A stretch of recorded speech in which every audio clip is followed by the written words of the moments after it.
নবীজি সবচেয়ে বেশি ভালোবাসতেন উম্মতকে। আপনারা শুনছেন হযরত ফাতেমা রাদিয়াল্লাহু তাআলা আনহাকেও এতখানি ভালোবাসতেন না যতখানি নবীজি উম্মতকে বাসতেন। আল্লাহর রাসূল উম্মতের জন্য এমন তিনটা জায়গার মধ্যে দাঁড়াবেন যেখানে পৃথিবীর কোনো মাও থাকবে না, বাবাও পাশে থাকবে না। তো চিন্তা করেন, যেদিন কেউ কাউকে পরিচয় পর্যন্ত দিবে না, বিপদের ভয়। কথাটা এতখানি সত্য যে আল্লাহ রাব্বুল আলামিন পবিত্র কোরআনে এই কথাটা বলেছেন, ইয়াউমা ইয়াফিরুল মারউ মিন আখি। ফাররা ইয়াফিরু মানে পলায়ন করা, পলায়া যাওয়া, পলায়া যাওয়া। একটা হলো শুধু চলে গেছে সামনে দেয়া, না, লুকোচুরি করে গেছে যেন কেউ না দেখে। এইভাবে ভাই ভাইয়ের কাছ থেকে পলায়ন করে চলে যাবে। ওয়া উম্মিহি ওয়া আবিহি, সন্তান মায়ের কাছ থেকে পলায়ন করবে, বাবার কাছ থেকে পালাবে। আপনি চিন্তা করছেন কথাটার ওজন কত? আজকে যাকে বাজার থেকে কিনে এনে মুখে তুলে খাইয়ে দিচ্ছেন, সেই সন্তান আপনার কাছ থেকে বিপদের আশঙ্কায় পলায়ন করবে। সন্তান বাবাকে পরিচয় পর্যন্ত দিবে না। সন্তান মায়ের কাছ থেকে পলায়ন করে দূরে সরে যাবে, ভাই ভাইয়ের কাছ থেকে পলায়ন করবে। আল্লাহ তাআলা বলেন ওয়া সাহিবাতিহি ওয়া বানি, শুধুমাত্র ভাই ভাই থেকে না, আজকে যে আদরের স্ত্রীর কারণে মায়ের সাথে সম্পর্ক নষ্ট করে ফেলে যুবক, আল্লাহ রব্বুল আলামিন বলেন ভয়ের অবস্থাটা এত কঠিন হবে, কই সেই স্বামী তার আদরের স্ত্রী থেকে পলায়ন করে যাবে। ওয়া সাহিবাতিহি ওয়া বানি,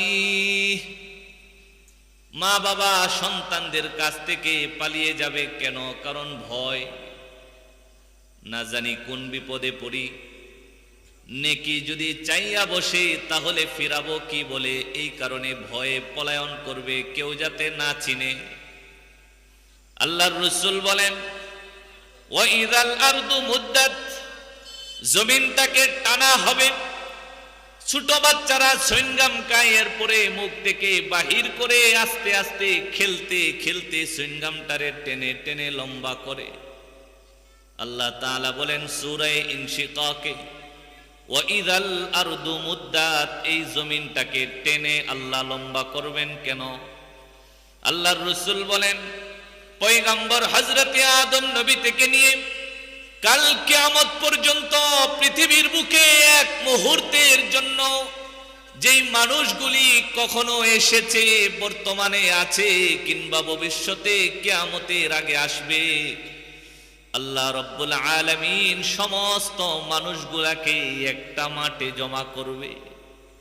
আমাদের থেকে কয়েক হাজার বছর আগে ফেরাউন চলে গেছে, কারুন চলে গেছে, মুসা নবী চলে গেছে, নমরুদ চলে গেছে, ইব্রাহিম খলিলুল্লাহ চলে গেছে।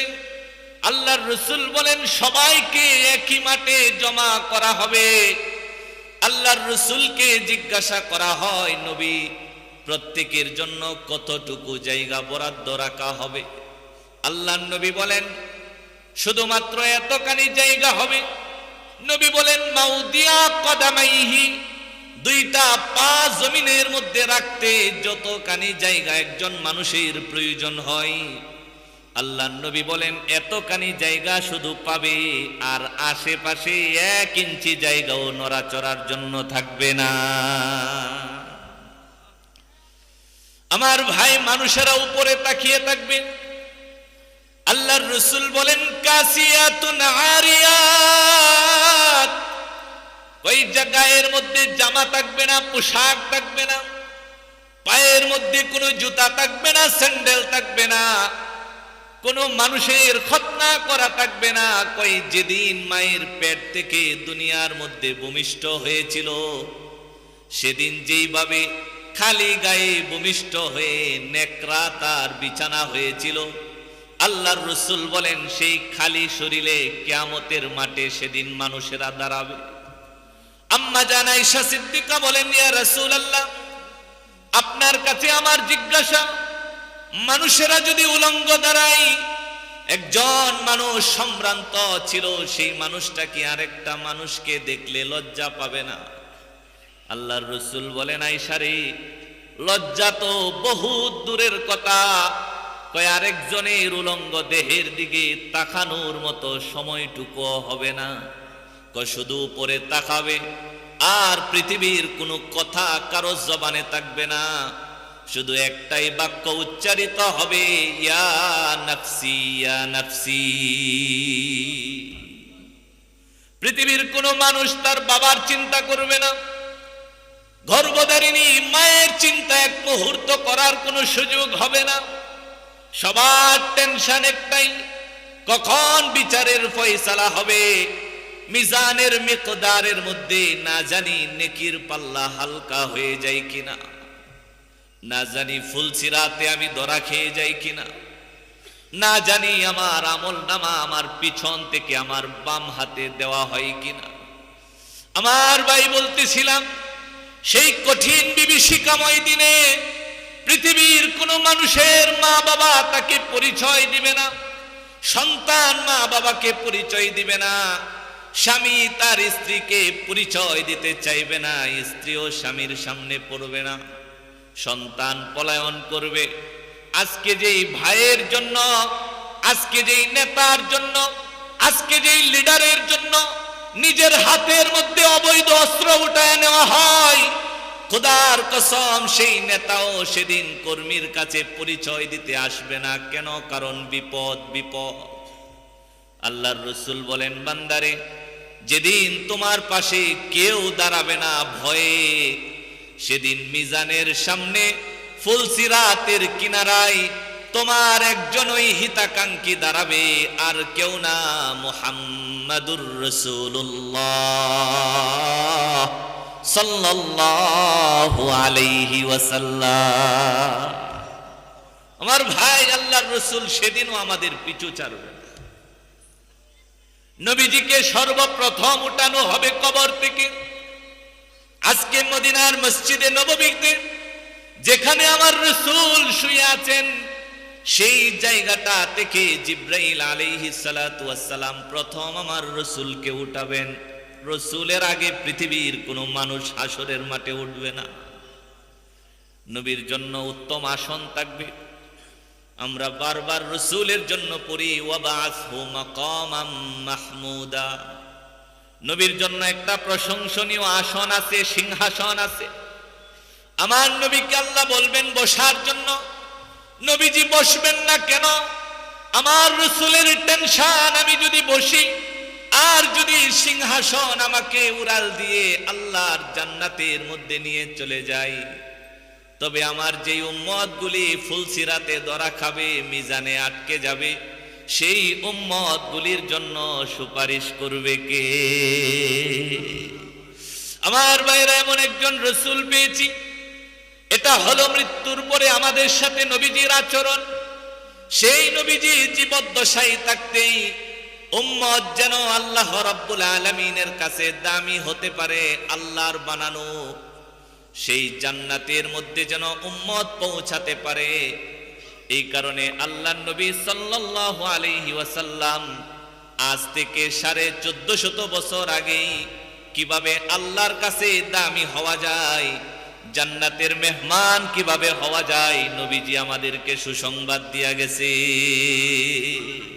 সুবহানাল্লাহ বলবেন। আল্লাহ আমাদেরকে কবুল করুন, জোরে কোন আমিন।